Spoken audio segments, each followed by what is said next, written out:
I will Good to see you all. Anushka's Hello. also here. I will share the videos. Anushka, I'm ready. This one and then pick few.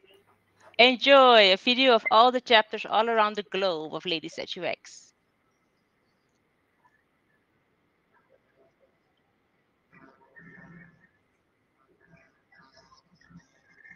You hear the sound, right?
Sorry, I don't know what happened here.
Yeah.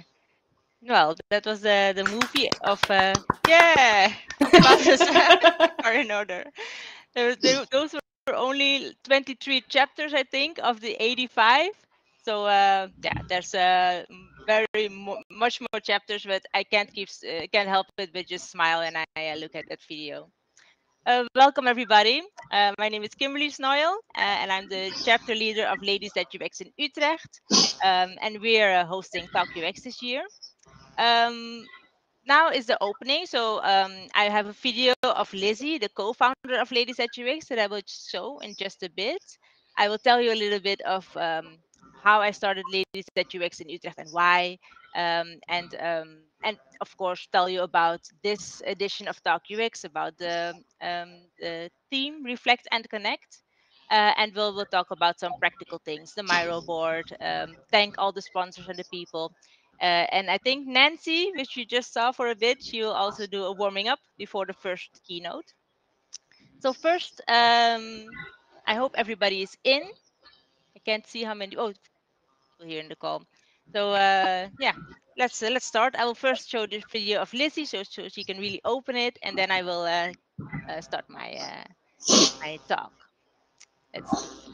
Share video of Lizzie. And full screen and play.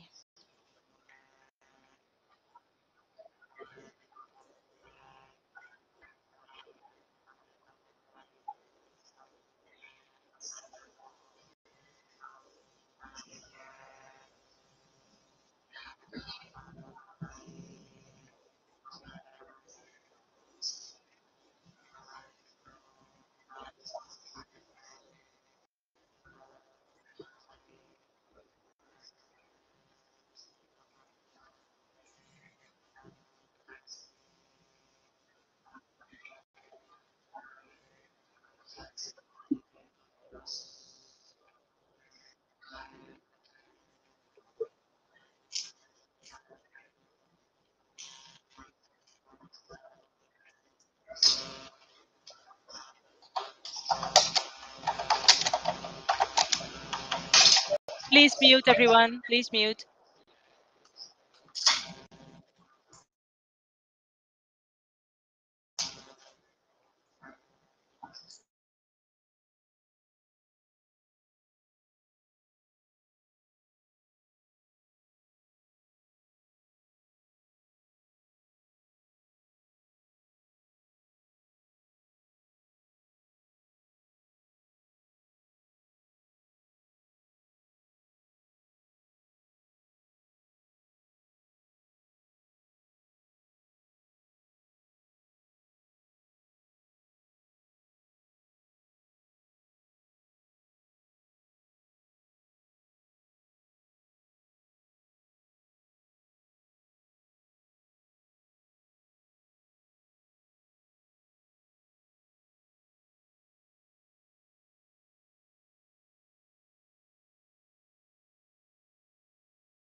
Yeah, so that was Lizzie.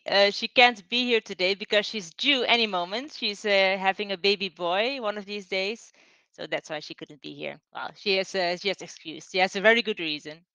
Well, I will start my presentation, and I hope we were not too late on the schedule. Let me see. Share.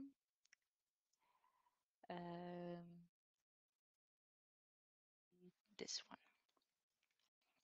Okay. Oh, and I also have to put it in a big share, and then oh, not that one. Escape. Present. Yeah, the UX of Drive. Well, another warm welcome, everyone, to Talk UX 2021. Finally, we're here. As Lizzie said, we have been working with a big team to this day, and I'm very grateful that you all are here. Um, Let me tell you about the beginning of Ladies at UX in Utrecht, in the Netherlands. Well, I started the chapter in 2016 here in Utrecht, since I was working as a tester and I was missing UX in my work. As we all know, it's very hard to break into UX when you don't have a lot of experience.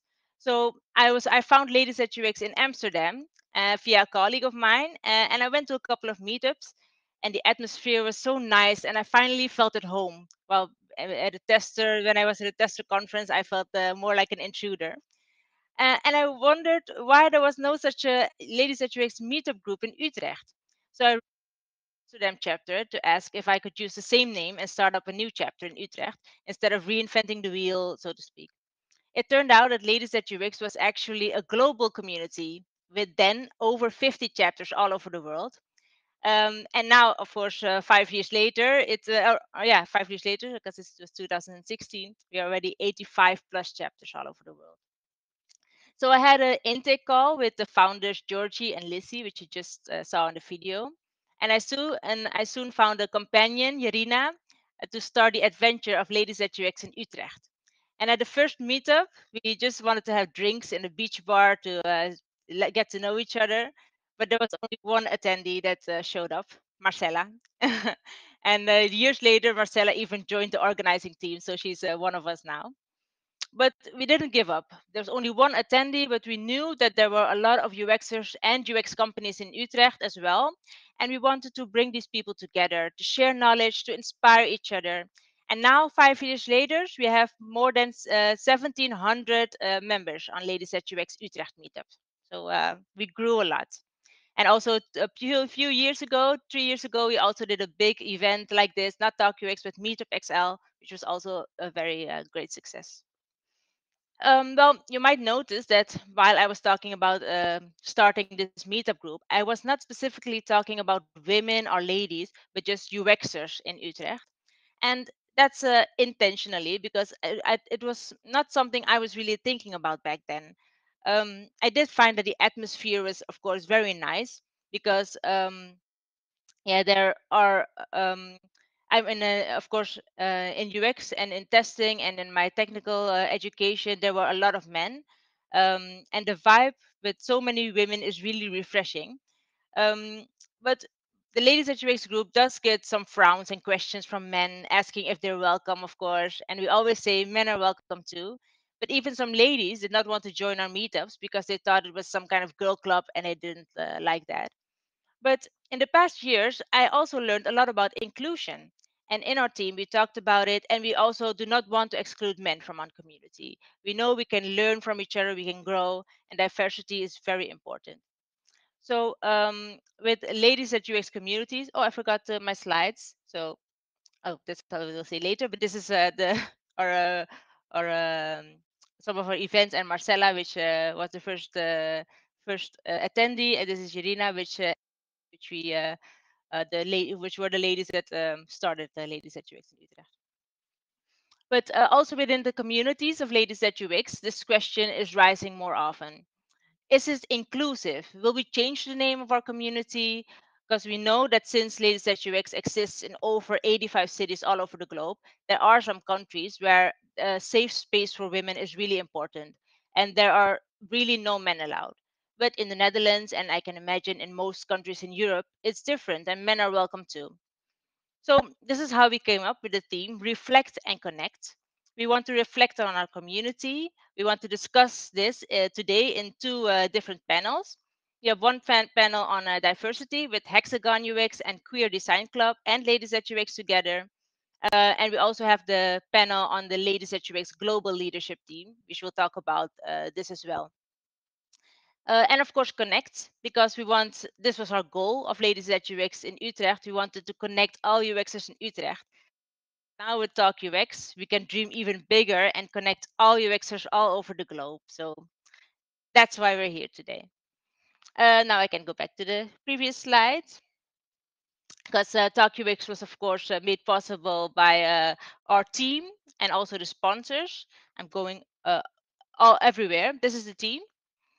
Anushka, Marcella, Paulina, Mariana is from Ladies at UX Milan. You saw her in the movie. Teresa is from Brazil, and Kavita is the global director of Talk UX. And Ruya just joined our team right before we started organizing Talk UX. And maybe Kavita, this is your chance that you can say a few words as well.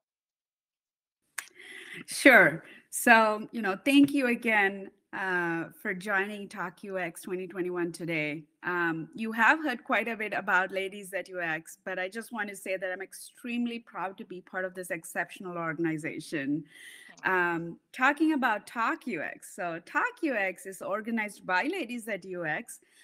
It's an international conference organized and hosted by different Ladies at UX cities every year. We started in Manchester in 2015. Then we had it in Atlanta in 2016. We moved to Taipei, Taiwan in 2017. 2018, we were back in the US. We organized Talk UX in Boston. And then 2019, to celebrate our 5th year, we went back to Manchester. The 2020 edition was remote. It was organized by Ladies at UX Sao Paulo. And this year, 2021, is again a remote edition organized by Ladies at UX Utrecht. So this is my 4th year being the director of Talk UX, and this is my 6th year just being part of Talk UX. And what I've noticed is that each city brings its own flavor to the conference, which makes each year exciting, unique in its own way. The conference and my experience both keeps getting better every year. I am never disappointed. There's always interesting topics, new speakers, unique perspectives. So I'm very excited. But the most important part for me is the people itself. So I get to meet very interesting people, talk about UX, talk about being in tech, talk about anything. So it's both an honor and a privilege to be the director of Talk UX. And I want to take this opportunity to thank Kimberly and team. I might not know all the name, but Anushka, Paulina, Marcella, and I apologize if I didn't get everybody's name, but I Yeah, really it's on want to the thank page. you all, volunteers, speakers, sponsors, and participants. And one last exciting news before I give it back to Kim, about Talk UX 2022. Drum roll. Talk UX 2022 will be organized by Ladies at UX Tokyo. More information to come soon. So stay tuned. And with that, I Woo! will give it back to Kim. Thank you so much. Thank you to Kavita. We couldn't have done it without you. So thank you as well. Yes. So that was Kavita, our global director. And let me see. And of course, there are so many people, our sponsors. Let me now take the time for that beautiful slide. Our beautiful sponsors, Balsamic, Capgemini, Keen Design, and Informat. Thank you. Without you, we couldn't have done this. We have, of course, a lot of speakers as well and partners. Let me see if I have a slide for the partners as well. Oh, not yet. But that's on the Miro board, so I can maybe go uh, there right now. Um, yeah, I first want, before I go to the Miro board, I first also want to thank our Joanna Enescu for the branding. So you see on the Ladies at UX website and here, the branding was done by her. Very beautiful. Thank you very much. And Mike Verbrugge is maybe also in this room right now. He's from Join. Is also one of our partners, and this platform he's helped us with a lot. He really did a lot of personal things we asked that we needed for today. They fixed for us. So thank you very much, Mike.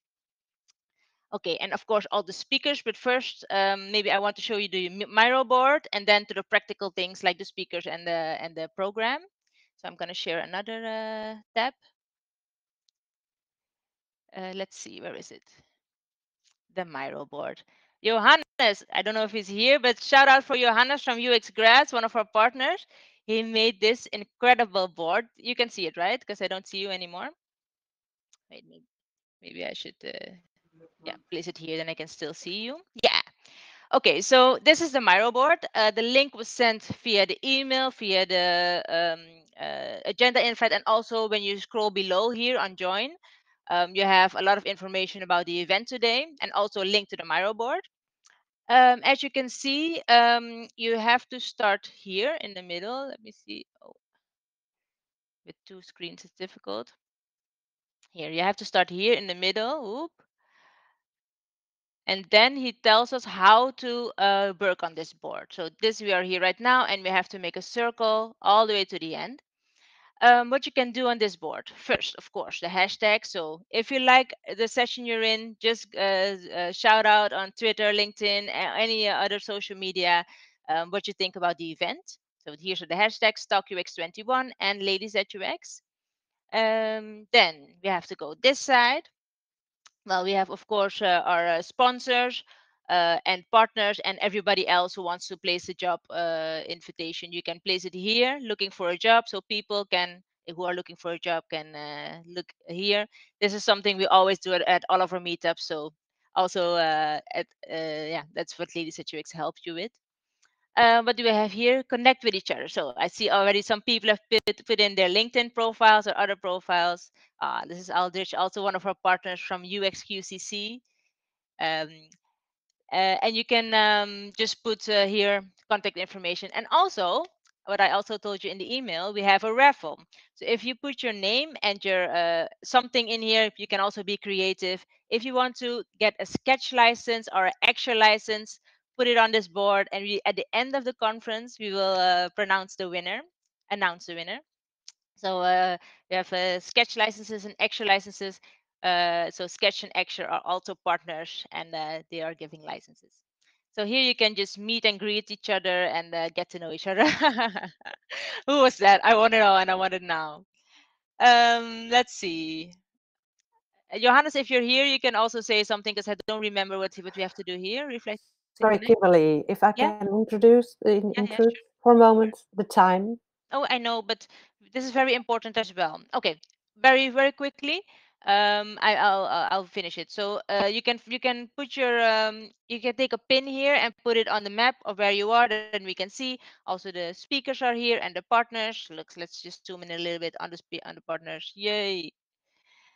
And here you have the program. So that's also something I want to talk about. These are extra rooms. You can find them here below on Join as well. Capgemini has a room, Keen Design has a room, and we have fresh talent talks at the end of the parallel sessions.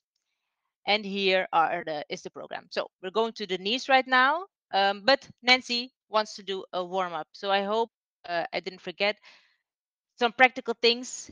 Mute yourself before a room. Miro board I talked about. Promote social media I talked about. Sponsors and partners have a room. There is a playground here below in the join space where you can make a room on your own and really get a personal room and talk to people you know or something, or just look into the room and see if people are in there and just go and talk to each other. Recordings, most sessions are recorded. They will be on our Talk UX YouTube channel in the future when we're done editing them. We have a back channel, which is also here on Join, Slack, and Zoom. If Join doesn't work anymore, we have a Zoom link, and Slack. If something is wrong, you can just talk to each other on Slack, and also just talk to each other if nothing is wrong. Last but not least, please follow our code of conduct. Be nice to each other and respectful. Nancy, uh, you can do the warm up. Yes. Thank you so much for having me. Hello there, all over the world. Good morning, good afternoon, good night. I'm not quite sure where everybody is, but I'm going to do a short exercise. It's also a bit of a warming up for my session later this afternoon about the power of play. And this is what I do. I'm a play expert. So please get off your seats because if you can, of course, because we want to be inclusive. Sorry.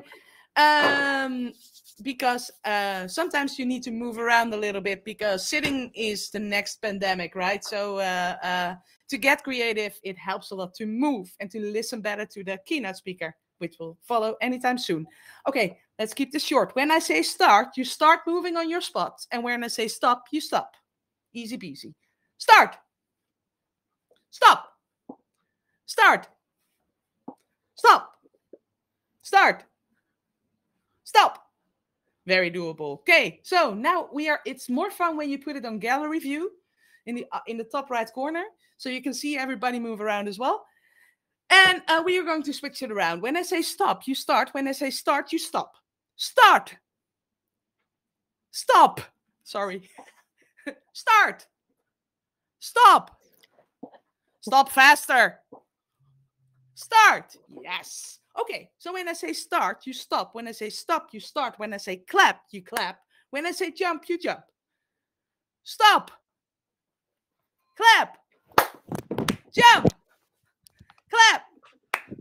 Start. Stop. Clap. Jump.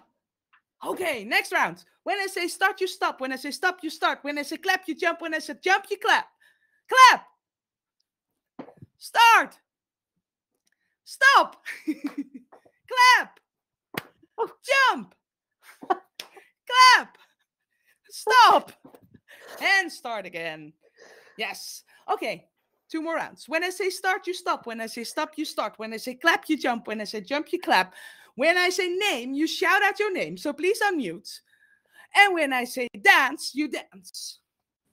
Start. Stop. Clap. Jump. Name. Perfect. Dance. Name. Dance, new one. Clap. Jump. Okay. Final and last round. When I say start, you stop. When I say stop, you start. When I say clap, you jump. When I say jump, you clap. When I say name, you dance. And when you dance, you shout out your name. Okay. Clap. Jump. Stop. Stop faster. Name. Dance. Stop. Clap. Jump. And start again. Thank you very much. You made my sitting all warmed up now. Thank And you. have fun keynote. Thank you all so much. Thank you. Now we'll give the floor to Thank you. Denise Spiller, If our everyone, first speaker.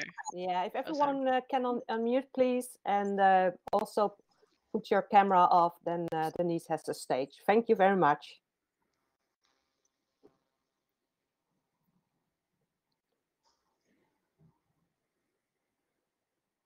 Okay. Is it? Okay, Denise, you're on Yes. camera, and you can share your Yes. screen if you would like. Yeah. Okay. All right. So let me. Okay. Let me see. Let me know when you see it. Yes, we see it. Thank you very Okay. much.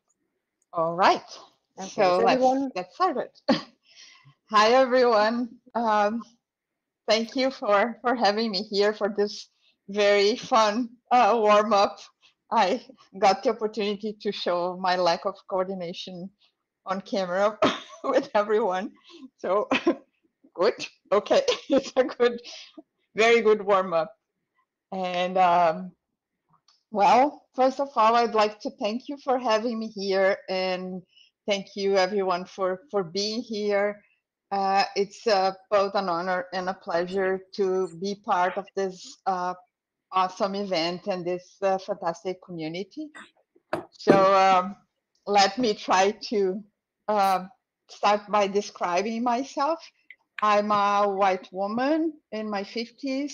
I have brown hair, straight hair at shoulder length, and I'm wearing glasses and a whitish dress with flowers. And in my background, you see my kitchen. I apologize for that, but you know, my office space is right in front of or behind my kitchen. So that's what you see, real life. Okay, so today we're going to talk about, I actually brought a question. It's why should rational compassion replace empathy in UX? And I know it's kind of provocative, and that was an intention. And by the end of this talk, we are going to talk again about this question. Okay, so first thing, I'd like to tell you a story about myself. It's actually a pretty odd fact that I have a thing that when I watch a movie or a TV show, or of course someone in real life, although that's less frequent, thankfully, um, and I watch themes where people are suffering or are being humiliated or going through torture or severe pain. I have a physical feeling of pain as in my legs, as if somebody was hitting my shins with a bat. It's an aching pain that radiates through my whole lower legs, and it's almost unbearable. So what I do is most of the time I avoid these kinds of movies. And I had never seen anyone in along my life that I had similar feelings or that felt this physical pain. And as I was preparing for this presentation, I found a testimonial of a person who said that they also feel, and they call it empathy pain. And I think this was really quite reasonable. It does describe well what we feel. I don't really remember when it started, but my first recollection is when I watched the film The Color Purple back in the 80s. And I don't know if you saw the movie. It's a very good movie. I think it was one of the first with Whoopi Goldberg. And it tells the story of a black teenage girl. She was, I think, 14 or so, and she was pregnant by her father. And the film follows her over several decades, and she goes through and tries to survive and find herself after going through abuse, both from her father and from other people. And then you see the human aspects of her life through this process. It's a beautiful movie, but it's extremely sad, and the pain was just unbearable. Okay, so well, empathy doesn't have to be, and hopefully not many of you get to experience this physical pain like I do, but we are all capable of feeling empathy. But when we're talking about empathy, I think it's important to understand what it really means. And let's go back to science and try to understand what are the elements from empathy. It started from psychology and it was seen as a soft skill, but now over the years, neuroscience has started to look at it, and we also understood that it's more of a human competency and that it can be traced to some paths in the brain. So empathy means that we as humans are able to perceive the emotions of other people, recognize them, and like if we see somebody crying, we are able to understand whether they are sad or angry or whatever makes them, whatever is it that makes them cry. And we are able to distinguish their emotions from our own. Even though we can feel empathic towards them, we know what their feelings are and what our own feelings are. And we are able to also take in their perspective and resonate with it.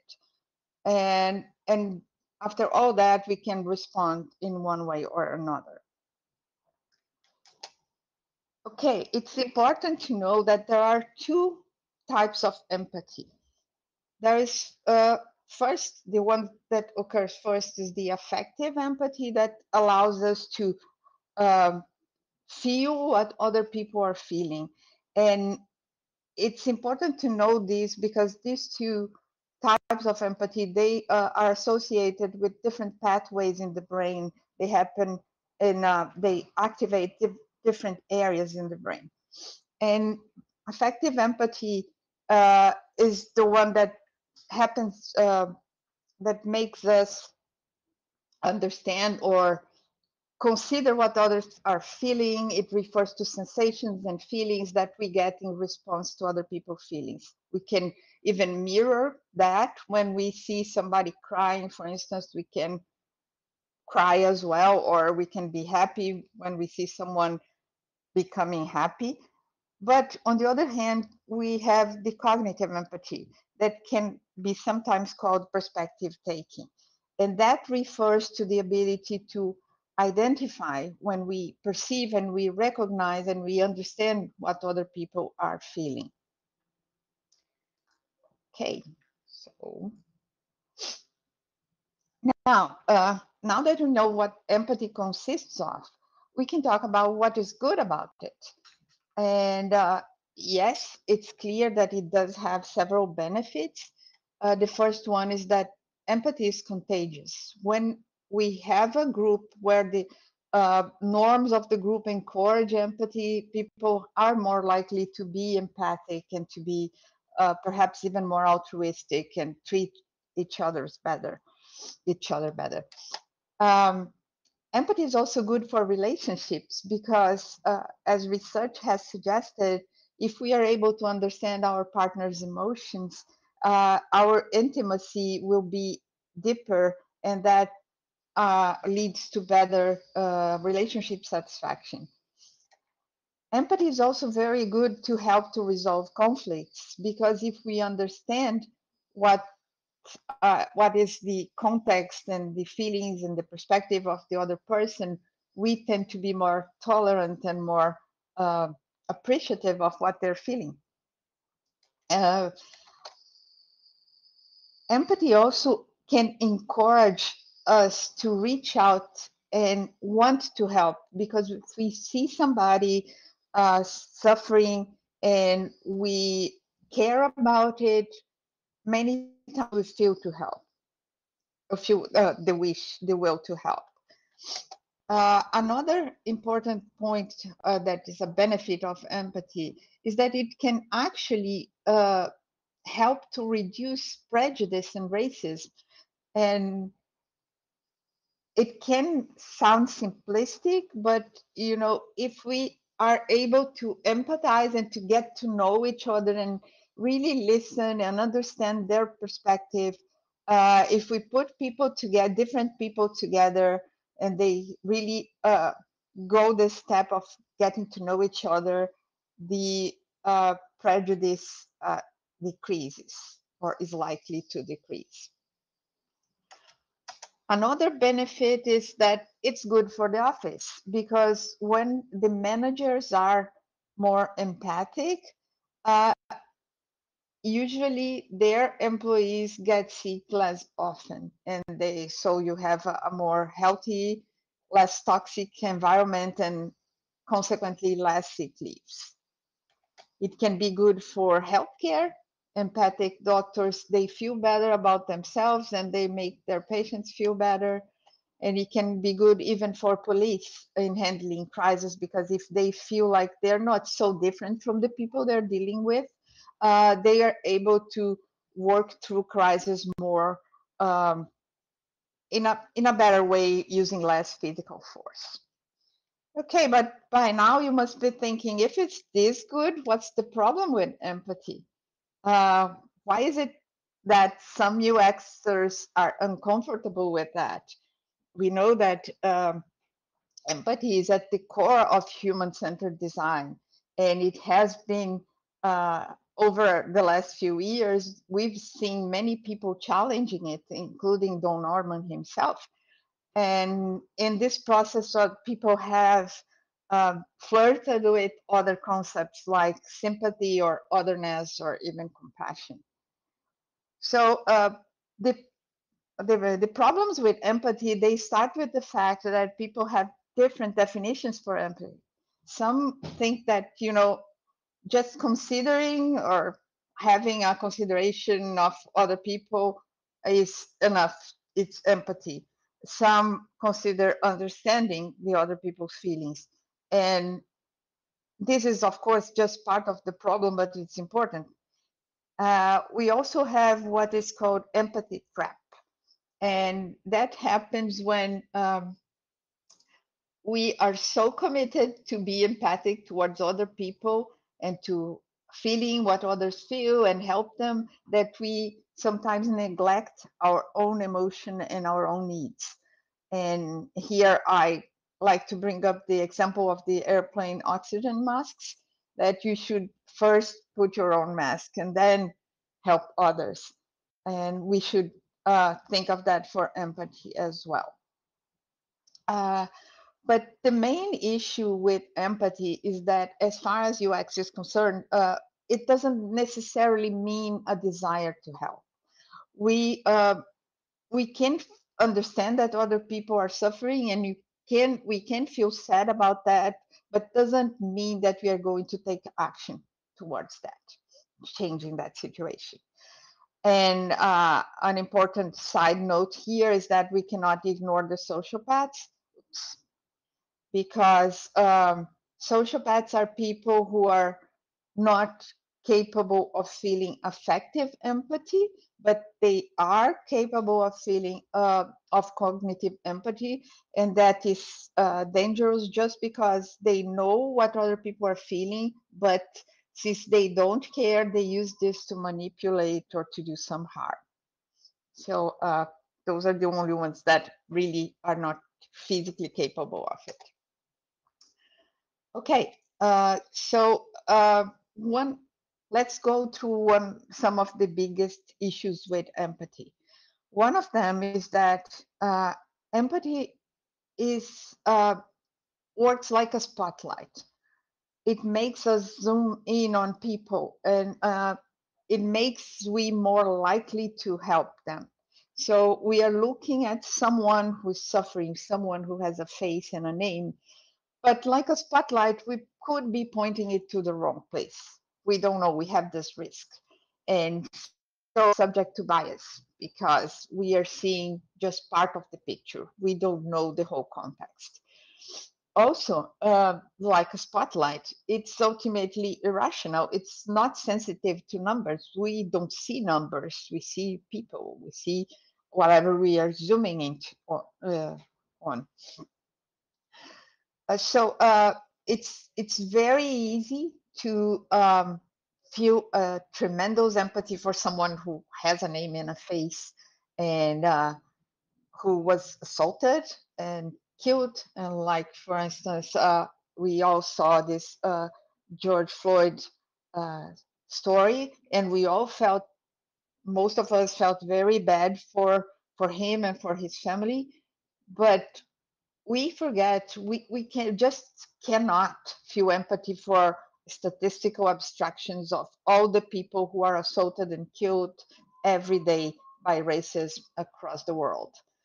And this happens, and this is true, and this is as bad as. So why is that way? And we see that all the time in the news, also with the example of the COVID-19 victims. Here in Brazil, for instance, we are close to 600,000 deaths by COVID. And, you know, it's like, it's normal life sometimes.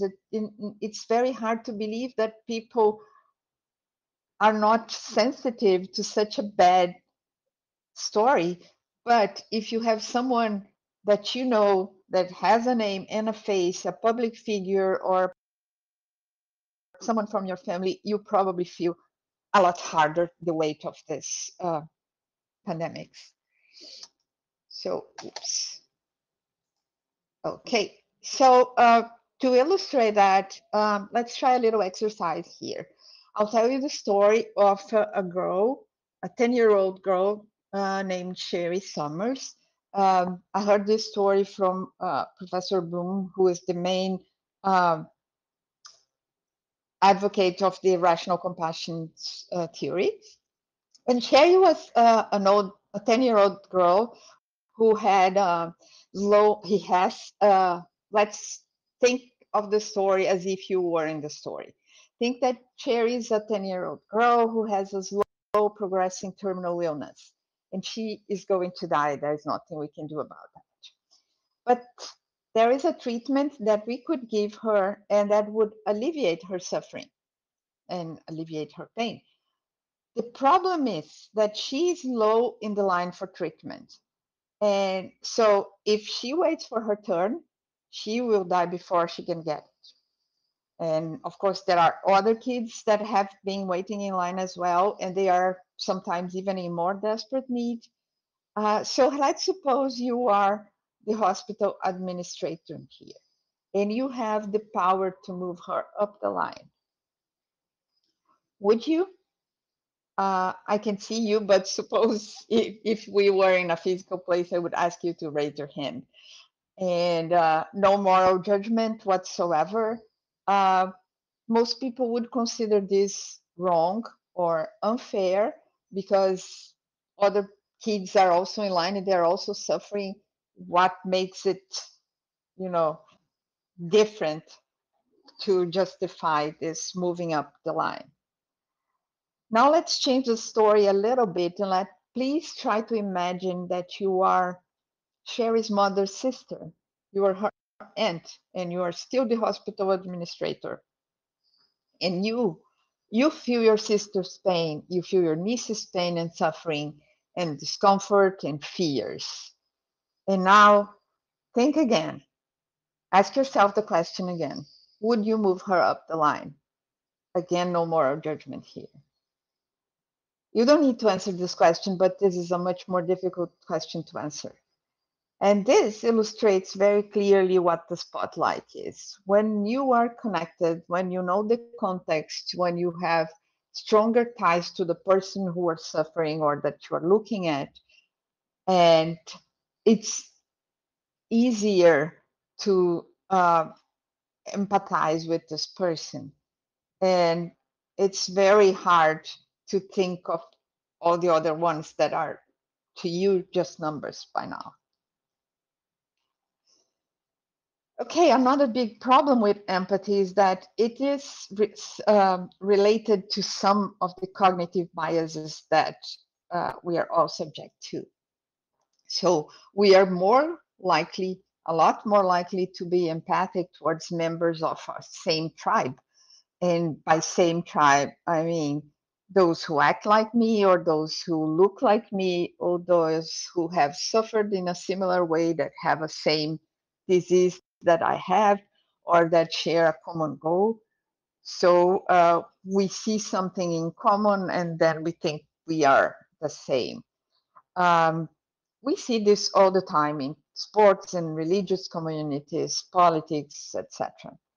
And that can trigger subconscious fears like